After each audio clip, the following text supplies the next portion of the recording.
We certainly want to see banks succeed in this new world order. We certainly want to see banks succeed in this new world order.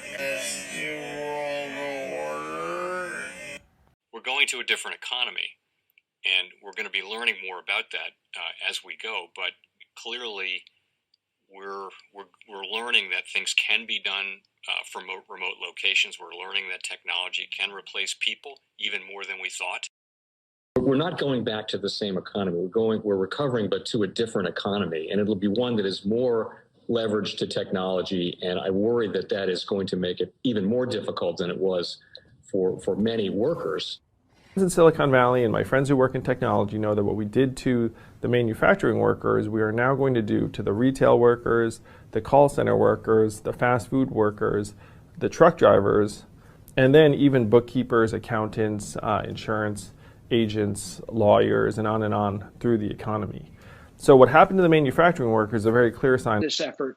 And China has big plans for this. They intend to seed their digital yuan into the global environment by giving it away to visitors at next winter's Olympics. When they arrive at the airport, they're going to get yuan digital wallets. They're going to receive digital yuan.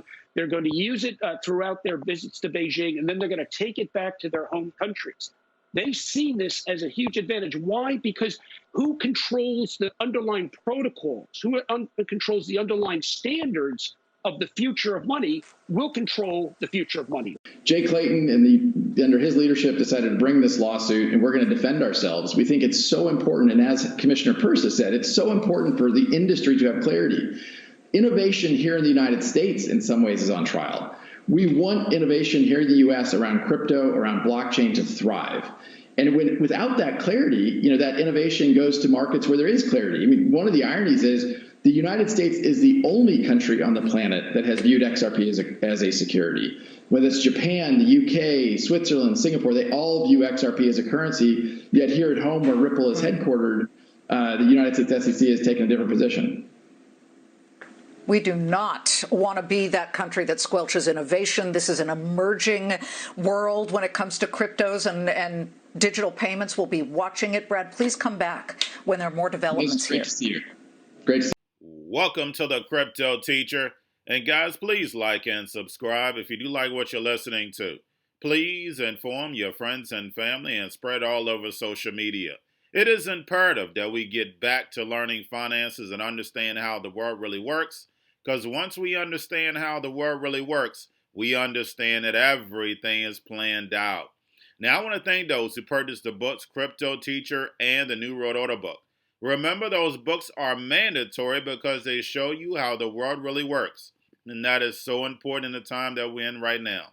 Also, those who donate to the Cash App, Patreon, much love, keep it coming. And then also those who are shopping at both stores, much love, keep it coming. Now, of course, guys, we get into Bitcoin and cryptos first. We had futures expire on Friday, guys, but we know CME is closed. So right now, Bitcoin did take a move up, jumped about 6%. I see once CME opens, we probably be at around 56, 55. Remember, Bitcoin hasn't been that volatile. I do see the other altcoins moving down, but remember, we have the third and the fifth that's going to help us move up. Now we have Ethereum in the limelight now, hitting all-time highs. And also the mining revenue for the month of April hit an all-time high. I see a lot of tweets about Ethereum hitting $10,000. Do I see that? Not this run. The reason why, again, we're going to have the Fed tapering back on that balance sheet. We have higher yields. We have inflation. But the next run that we have is going to be a utility run. So yes, Ethereum can go way past 10,000. Now guys, make sure you are paying attention to the indicators, especially this weekend, Sunday night when CME opens. It's very, very important. We have volume. We have Tether. We have USDC. And I don't know whether anybody saw what USDC did. It's very important we look at that, guys, because the month of May has looked like it's going to be a great month. USDC printed 26% I shouldn't say print, but that's what it says, printed 26% of all their currency in existence in one day. $3 billion on Friday. So guys, we know that USDC is definitely going to overtake Tether eventually. What did Brian Brooks state?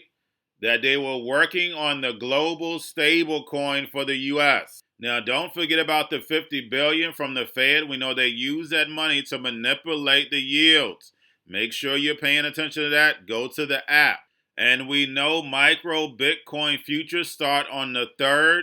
And then also they need Bitcoin on the 5th for collateral. I see May and the beginning of June as the last bull period.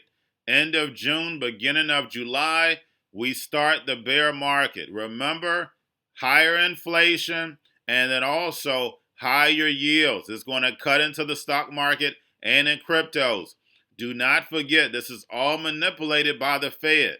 Now, getting over into the actual crypto news. Guys, we know we have Ripple Xrp Lawsuit. This SEC lawsuit is an agenda. The central banks have been working with Ripple. So how does this lawsuit make any sense?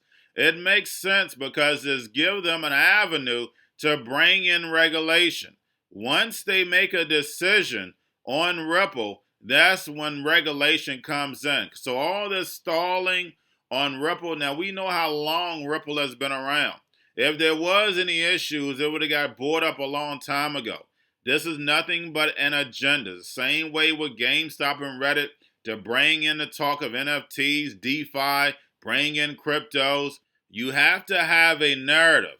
You have to have the Hegelian dialectic in order to push the people in a direction without them even noticing. Because they're so tribal nature, they're going to jump on a side not knowing they're being pushed in a direction. It is nothing but theater. Now we have staking giant Lido looks to bring services to Solana. I'm not your financial advisor, not financial advice. Please do your own research.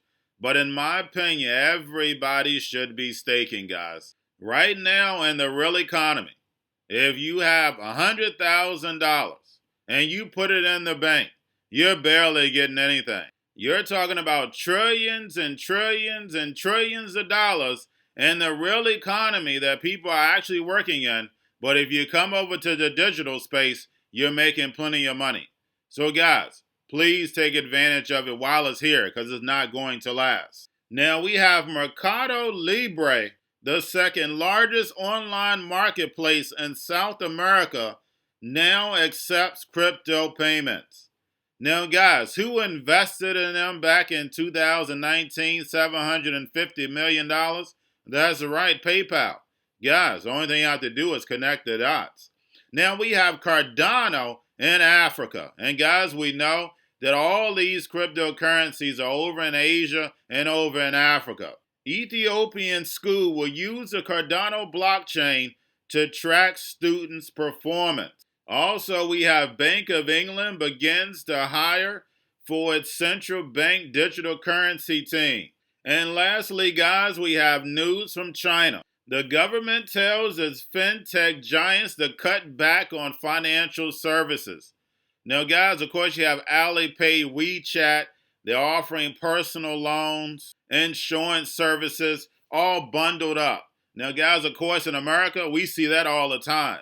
But China is putting a stop to it, but we know there is an agenda behind it. They're telling them keep it just for payments. Don't offer the other services. But like I stated, there's definitely an agenda behind it. We know the digital yuan is going to pick up speed as we go throughout the year. We know that it's going to be used in the Olympics next year. And also this article states China is opting out of the U.S. financial system. And is that true? Yes, it is. And we know it's true when the IMF added China to the basket of currencies. And we know if we stayed on the paper currency, it would take China forever to get rid of all these dollars and become the dominant.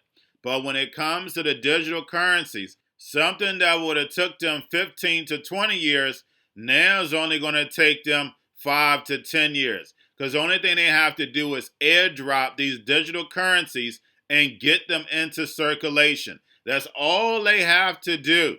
The dollar is definitely going to take a back seat to the digital yuan plus the SDR, the digital SDR.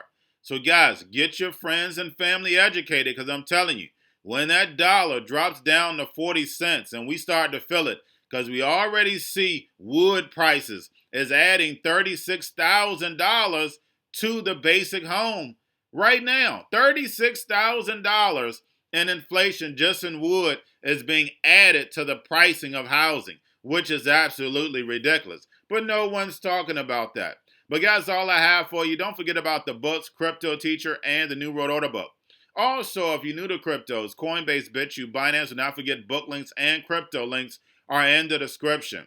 Also, the Cryptoteacher stock channel. That is Cryptoteacher Stocks.